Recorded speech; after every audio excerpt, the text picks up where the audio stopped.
पहा सुखी जीवनाचा मंत्र। 50 नंतर बऱ्याच जणांमध्ये हो. विशेषतः स्त्रियांमध्ये स्त्रियांमध्ये, व्हजायनेटिस किंवा Yeah. ड्रायनेस याची हो. जर समस्या असेल म्हणजे हो. योनीचा जर नक्कीच. इन्फेक्शन असेल हां. त्यामुळे जर त्यांना काही त्रास उद्भवत असेल तर हां. त्यावर काय आपण उपाय करू शकतो? म्हणजे आजच्या विषयाच्या अनुषंगाने तुम्ही खूप छान आणि खूप मोठा प्रश्न घेतलेला आहे, सांगूया आपण। नक्कीच. खूप जणांना असं वाटतं की स्त्रियांना काही नसणारच आहे, म्हणजे काय असणार आहे त्यांना, हां काय त्रास असणार आहे का? जसं पुरुषांना त्या ठिकाणी स्ट्रेस आहे, टेन्शन आहे, मग त्यांना परफॉर्मन्स नाही, त्यांना इरेक्शन नाही, असं त्यांना काहीच नसणार आहे, असं अजिबात नसतं। हे बघा, स्त्रियांमध्ये देखील त्यांना अराउज होणं, त्यांना डिझायर होणं, त्यांना ऑर्गॅझम होणं, त्यांना पेन न होणं आणि त्या ठिकाणी ड्रायनेस न होणं, म्हणजे हे अशा 5 प्रकारच्या डिसऑर्डर असतात ज्यामध्ये व्हजायनायटिस हे बघा कशामुळे होत असतं असं तुम्हाला पर्सनल हायजीन मी सर्वांना नेहमी सांगतो, जेवढा चेहरा आणि तुझं ओरल कॅव्हिटी क्लीन आहे ना तेवढाच तुमचे प्रायव्हेट पार्ट स्वतःचे ओके असणं फार आवश्यक असतं।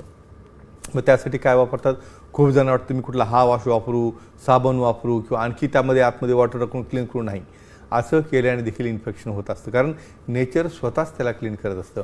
कुठले कुठले इन्फेक्शन असतात, बॅक्टेरियल इन्फेक्शन आहेत, व्हायरल इन्फेक्शन आहेत, ट्रायकोमोनियासिस इन्फेक्शन्स आहेत, फंगल इन्फेक्शन आहेत। या सर्व गोष्टींना तुम्हाला का कंट्रोल करावं लागतं, कारण कुठल्याही प्रकारे फिमेलला इन्फेक्शन असेल, व्हाईट डिस्चार्ज असेल, ग्रीन डिस्चार्ज असेल, त्या ठिकाणी स्मेल असेल किंवा पेन असेल, अशा कंडिशनमध्ये तिची डिझायर कमी झालेली असते, इच्छा कमी झालेली असते, पेनमुळे त्या क्रियेपासून ती दूर जात असते।